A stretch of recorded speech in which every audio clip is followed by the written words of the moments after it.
Hi ஜனங்களே, இது part 2 vlog. Actually நான் சொல்கிறேன்ல, வாட்டர் வந்து ஈவினிங் நல்லா இருக்காது. ஆமாம், பிகாஸ் ஜனங்க எல்லோரும் வந்துடுவாங்க இல்லைங்களா, அதால் வாட்டர் நல்லா கிளியராகவும் இருக்காது. ஸோ நம்ம ஏர்லி மார்னிங் அந்த மாதிரி கிளம்புனா கூட நல்லாயிருக்கும். ஸோ கிளம்பி பாருங்க ஏர்லி மார்னிங்.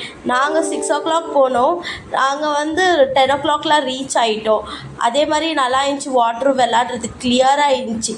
பிகாஸ் பீப்புள்ஸ் வந்து ரஷ்ஷாக இருந்தால் நம்ம விளாட முடியாது, என்ஜாயும் பண்ண முடியாது. எங்களோட க்ளோஸ் ஃப்ரெண்டும் வந்திருந்தாங்க. ஸோ நாங்கள் வந்து அவங்க கூட என்ஜாய் பண்ணிவிட்டு அப்புறம் நாங்கள் வந்து பிரியாணி ஹட்டு நாங்கள் இருந்துச்சிங்க ஒரு பிளேஸில். ஸோ அங்கே போய் சாப்பிட்டு, அந்த சாப்பாடு கஷ்டப்பட்டோம் நாங்கள் ஒரு 20-30 minutes வரைக்கும். பிகாஸ் மார்னிங் பிரேக்ஃபாஸ்ட் நாங்கள் எடுத்துக்கலிங்களா, அதால் ரொம்ப கஷ்டப்பட்டோம். அப்புறமா பிரியாணி ஹட்டில் போய் எல்லோரும் சாப்பிட்டுட்டு நாங்கள் அப்புறமா வீட்டுக்கு ரீச் ஆகணும். நாங்கள் 6 o'clock வந்தோம் வீட்டுக்கு. அப்புறம் வந்துட்டு ரெஸ்ட் எடுத்துகிட்டு அப்புறம் நெக்ஸ்ட் டே அவங்கவுங்க ரொட்டீனை ஸ்டார்ட் பண்ணிட்டோம். ஆனால் நல்லா இருந்துச்சு அந்த பிளேஸ். நீங்கள் வேணால் எக்ஸ்ப்ளோர் பண்ணலாம்.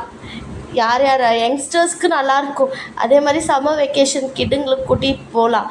வாட்ரு வந்து ரொம்ப டீப்பாக கூட இல்லை, நல்லா இருந்துச்சு. ஆனால் கிளியராக இருந்துச்சு வாட்ரு. வேணால் அங்கே வீடியோவில் நான் காட்டுறேன், இல்லை பாருங்க. ஆனால் நாங்கள் நல்லா என்ஜாய் பண்ண நல்ல எக்ஸ்பீரியன்ஸ் இருந்துச்சு.